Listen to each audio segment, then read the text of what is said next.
kutujulisha. Familia moja mjini Voi yauleta mwili wa mmoja wao aliyefariki katika mazingira ya kutatanisha baada ya kukosana na mwajiri wake. Alafu ananipa 500 na anaanza kunikimbia. Hebu angalia vile nimeparara, ananikimbia mpaka kule.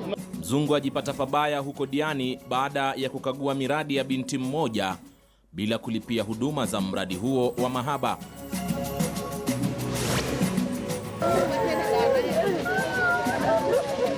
Mwanamke mmoja amdunga kisu na kumuua mke mwenza huko Rongo, kaunti ya Migori baada ya kubishana ni nani amsaidie mama mkwe wao.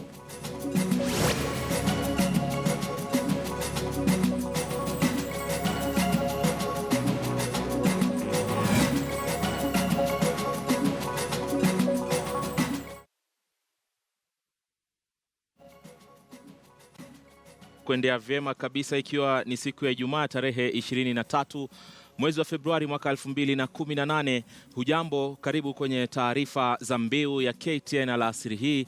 Jina langu ni Ali Manzu.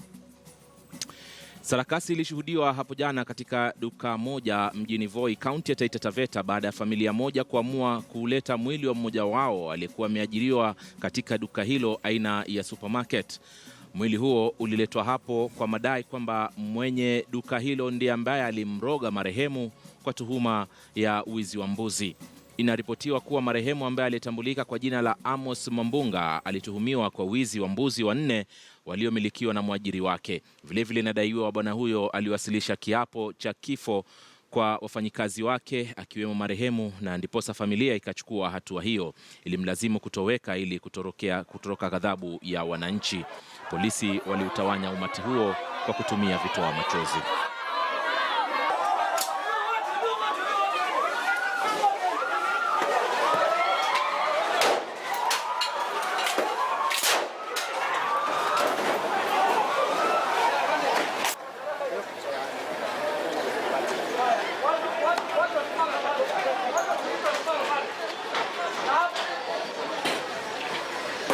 Walikuwa vijana wawili wanafanya kazi ya kuchunga.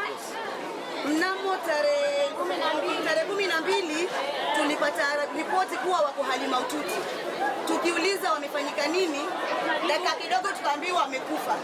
Kuulizia tunaambiwa kuna mbuzi 4 zilikuwa zimepotea. Hatujui ni za Ikonge ama ni za Nguti. Baada ya mbuzi kupotea, hawakuita hata wazazi ama watu wa kijana. Kijana amefanya kazi pale miaka 3. Wakaita mganga, wakaja wakampatia kiapo. Hatujui ni kiapo, hatujui ni sumu, kutujulisha. Kijana alipopewa kiapo akaambiwa na Nguti, yule mkamba, kuna mkamba iko moja tunaongea sahihi, akaambiwa wewe ingia ndani ya nyumba, na huyu mwingine wetu akaambiwa fata mbuzi porini. Kufata mbuzi ile kijana alisijua pale akafariki. Huyu mwingine naye alikufia ndani ya nyumba. Kwingineko, mwanamke mmoja huko Rongo, kaunti ya Migori, amedungwa kisu na kufariki papo hapo baada ya ugomvi kuzuka baina yake na mke mwenza. Faith Ogutu alimdunga kisu mwenzake aliyefahamika kwa jina la Pamela kwa kile kilichobainika kuwa wivu na wanani wa kumsaidia mama mkwe. Inaripotiwa kuwa mama mkwe mara nyingi hufurahia kusaidiwa kazi na marehemu Pamela, jambo ambalo halikumfurahisha Faith. Pamela alipofika kumsaidia mama mkwe alipokufanya kazi za nyumbani, ndipo alikutana na mauti yake. OCPD wa Rongo Jonathan Kaska amesema uchunguzi umeanzishwa. Mwili wa marehemu umepelekwa katika hifadhi ya maiti ya hospitali ya Rosewood mjini Rongo.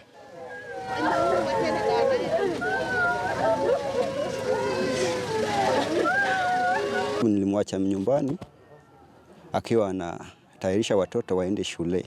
Sasa mimi nikatoka nikaenda kutafuta kazi. Sasa simu ndio nimepigiwa simu ati bibi yangu amedungwa na kisu kwetu, ati alikuwa anakuja kusaidia mamako kutengeneza nyumba yake.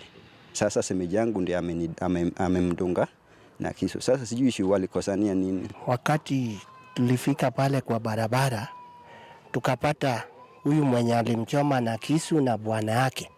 Sasa yeye pia alikuwa anaambia bwana yake, alikuwa anamuuliza, kwani umemuua? na yeye alikuwa anaambia bwana yake ati sijui kenye imefanyika, lakini nakaa ni kama amekufa. Saa juu ya huzuni sikuja haraka hivyo. The report was made, the police went to the scene and they established that the body of one Pamela Adhiambo Mondi, a Luo female adult aged 27 years, had been stabbed by one Faith Ngwenyo. After they having a domestic quarrel over undisclosed differences. So the deceased was stabbed on the neck, which made her to die on the spot. The incident, the assailant ran away. Up to now, as the police went to the scene, they have not managed to arrest the accused person, but is at large. But she is a well-known person whom I know that in the shortest time possible, we shall get hold of her. Na huko Diani katika kaunti ya Kwale kusini mwa Pwani, mwanamume mmoja mzungu alipata aibu baada ya kujihusisha kwenye mahaba ya siri na msichana mmoja ambaye kisha alidai hajalipwa ada walioafikiana. Mwanahabari Tobias Chanji anatupa kioja hicho.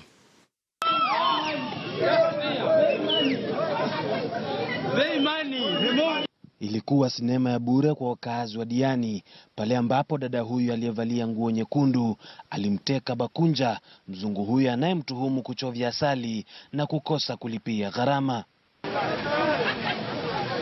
Inasemekana kuwa wawili hao walishiriki biashara yao kwa muda wa masaa 4 na japo walikuwa wamekubaliana shilingi 5,000, binti alimaka pale ambapo mtali huyu alimkabidhi fungu la 10 pekee, yani shilingi 500. Kwa na mimi na anakataa kunipa pesa zangu 5,000. Alafu ananipa 500 na anaanza kunikimbia. Hebu angalia vile nimeparara, ananikimbia mpaka kule. Angalia leo tu. Munisaidia nipe pesa zangu. Wanachezea wasichana wa watu. Wanakuja Kenya kuwachezea wasichana wa watu, alafu wanawakimbia. Alifikiria siwezi saidiwa.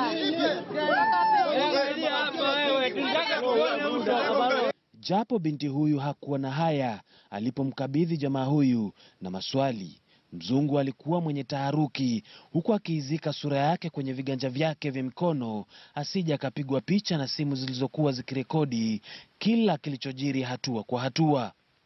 Nimepata hao wakipikana kule Darad wakiwa wamefanya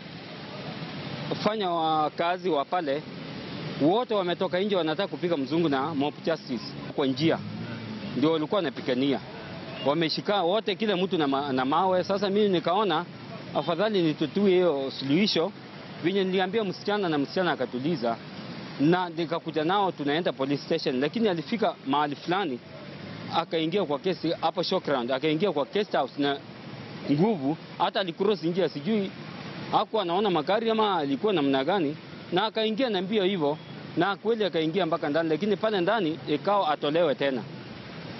Sasa kutoka pale ndio sasa ikao alipe pesa za wenyewe na akakataa.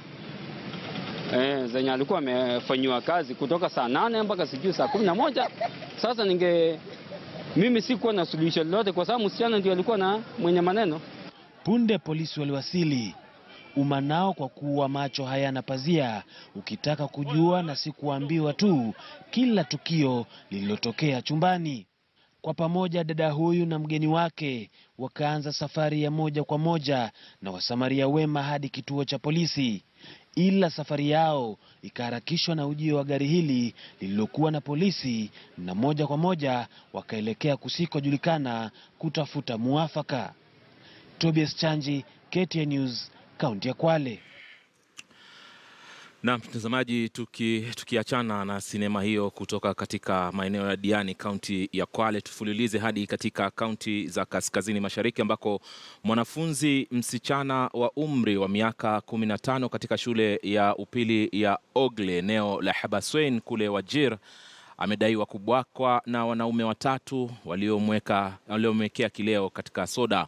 Unyama huo alitendewa ndani ya manyata moja na kuachwa humo ndani. Msichana huyo amesafirishwa asubuhi hii na ndege hadi hapa jijini Nairobi ili kufanyiwa matibabu katika hospitali ya Nairobi Women.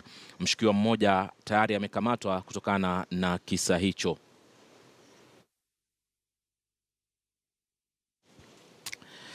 Na mnyama ulioje huu ambao sasa umewaingia binadamu. Hata hivyo, acha turudi tena katika wadi moja wa kaunti ya Kwale ambako wenyeji wanalalamikia ukosefu wa viti, meza na tarakilishi afisini mwao licha ama hata baada ya miezi 6 tangu wachaguliwe. Hawa ni wale wawakilishi wadi katika kaunti mbalimbali sehemu ya Kwale.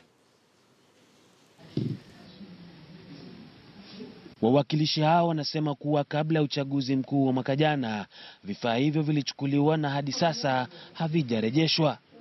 Aidha, wanalaumu uhusiano mbaya kati ya Spika Samirua na katibu wa bunge Dennis Mtui. Lakini kufikia sasa ofisi za MCAs yangu na za wengine zote hazijakuwa furnished.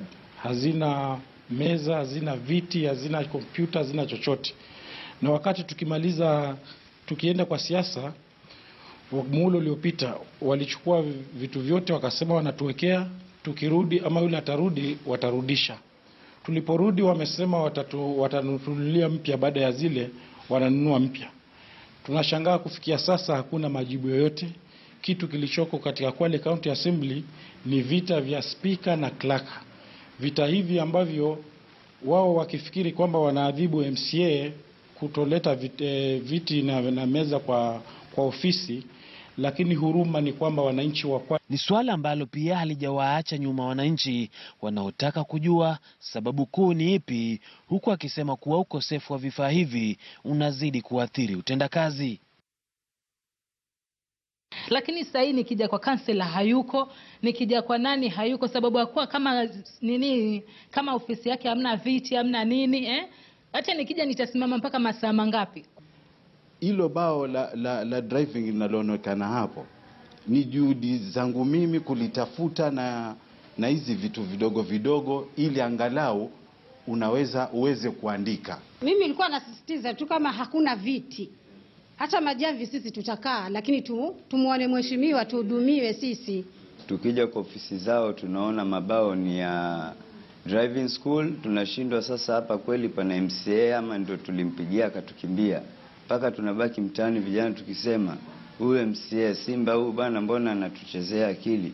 Amepitishwa sasa, amepita alafu ndo amepotea. Yani hataki kujali vijana tena. Zile ahadi zote alituahidi na tumuone, hatujui yuko wapi ofisi yake. Ukija unapata ndio iko kama hivyo imeonekana.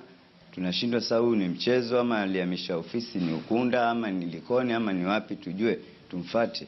Hata hivyo, kupitia njia ya simu, Spika Samirua amesema kuwa hamna tofauti zozote na katibu wa bunge na kuwa vifaa hivyo havikuwa vya bunge na kuwa kuna mpango wa kununua vipya hivi karibuni. Tobias Chanji, KTN News, kaunti ya Kwale. Kwingineko, mamlaka ya mapato nchini Tanzania imegundua kuwa kiongozi wa kanisa maarufu nchini humo Zakari Kokobe amekuwa akikwepa kulipa kodi na kutumia fedha za kanisa kwa matumizi binafsi. Rajab Hassan anaarifu zaidi kutoka jijini Dar es Salaam, Tanzania.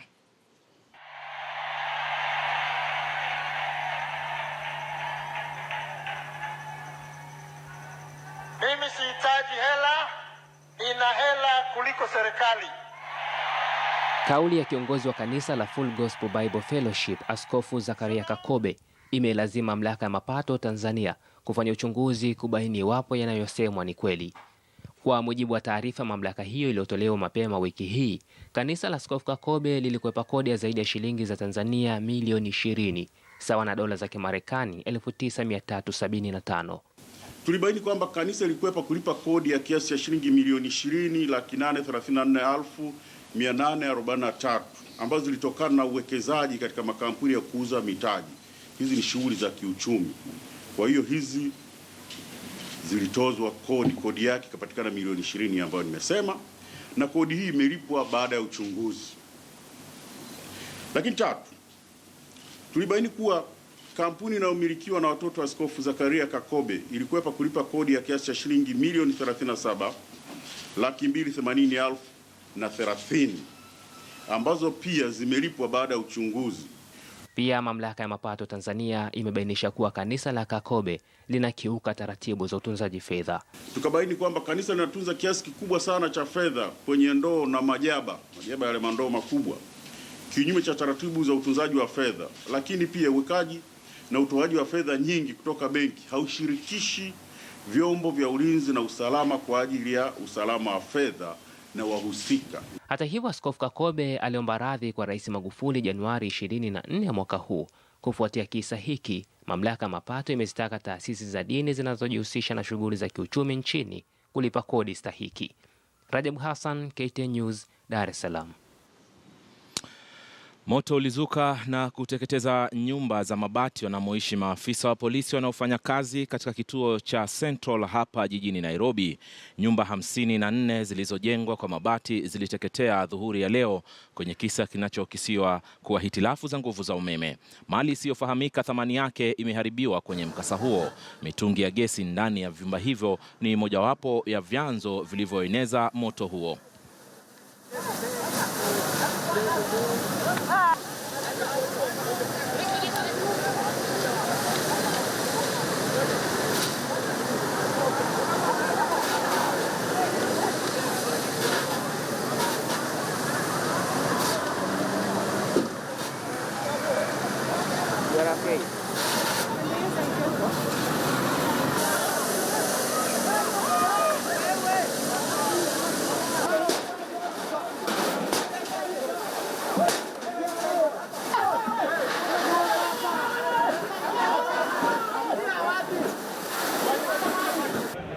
Nilikuwa naishi hapa na brother yangu polisi. Nafanyanga kazi hapa Total Petrol Station hapa Kimathi Street. Leo jana nilikuwa night shift kwa kazi, kwa bahati nzuri. Naomba Mungu amenisave kwanza. Sikuwa hapa. Then asubuhi nikakuja hapa nikasikia nduru ya magari za firefighters. Nikashindwa ni nini. Mwenzangu akaniambia Central inachomeka.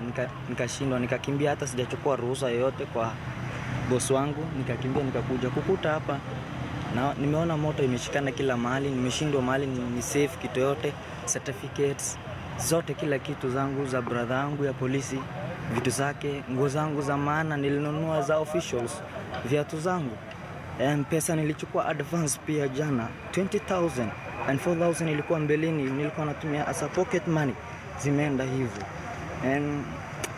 Nilikuwa nataka hiyo pesa hata nipeleke kesho, ndio niko off, alafu nipeleke kwa account. Before nipeleke nikakuta leo zimechomeka zote. Yeah, this morning at around 9 a.m. there was fire that was reported at the building behind us here. This is a building that was housing our officers, and surely we have lost a lot.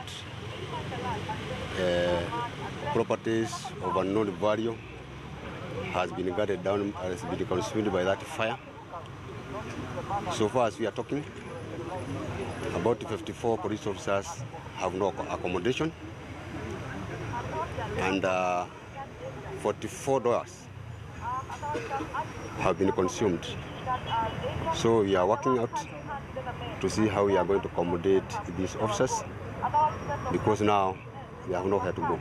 Yes, we are going to adopt temporary measures where we might be using tents, bush tents, and unit huts. So plans are underway. Yeah, you can see behind you we have houses.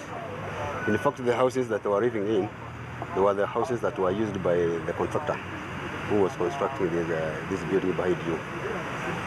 So they were just using them for temporary measures. Otherwise, we have other houses that are the construction, the Kamukoji. They also house the officers. They are not complete, but they are going to house the officers. Naam, kwingineko, mahakama ya Mombasa imehalalisha ushindi wa mbunge wa Nyali Mohamed Ali. Jaji Lydia Achode amesema kwenye uamuzi wake mapema hii leo kwamba mpiga kura Daniel Abwao alikosa kuishawishi mahakama kuwa ushindi wa Mohamed Ali ulikuwa na udanganyifu. the petitioner called 14 witnesses on his side in support of his contention as expressed in this petition. That the said election was marred with various irregularities and offenses on the part of the first respondent and or his agents as follows. These are the irregularities he complained of. That there was violence and intimidation, that there was misuse of public resources and national security organs, that there was bribery of voters, that there was campaigning and unduly influencing of voters at the polling stations, and that there was passing off as a member of a political party by the first respondent. Against the second and third respondents and his agents and their agents, the petitioner contended that there were discrepancies between the polling and tallying stations, further that there was failure of biometric machines during voting, and the IBC showed bias in the manner in which they conducted themselves. They also complained that the second and third respondents had allowed the display of candidates' campaign materials at the polling stations. The respondents filed their respective responses to the petition together with affidavits in support.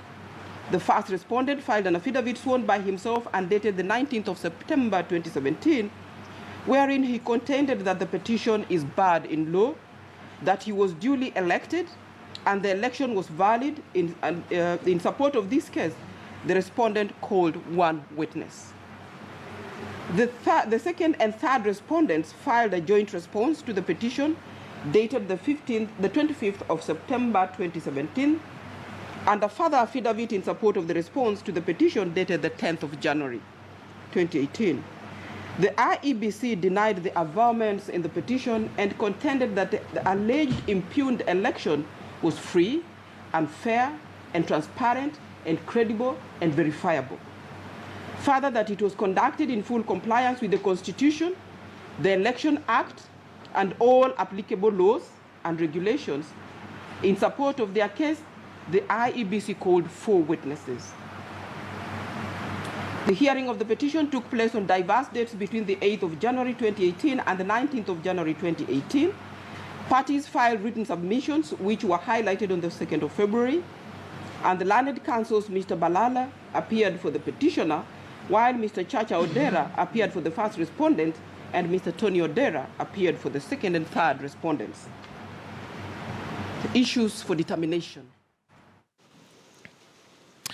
Na huko Trans Nzoia, Gavana Patrick Khaemba amepata afueni baada ya mahakama kuu mjini Kitale vilevile kutupilia mbali kesi iliyopinga ushindi wake.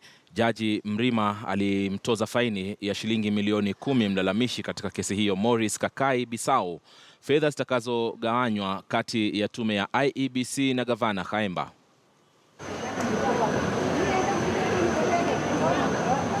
Which the citizen is a member, I'm afraid that it must be hinged on as follows: parent administered in an impartial, neutral, efficient, accurate, and accountable manner. The grounds of violation of the principles of free and fair election and the wrongful voting, counting, and the tabulation of results were not proved and are hereby dismissed.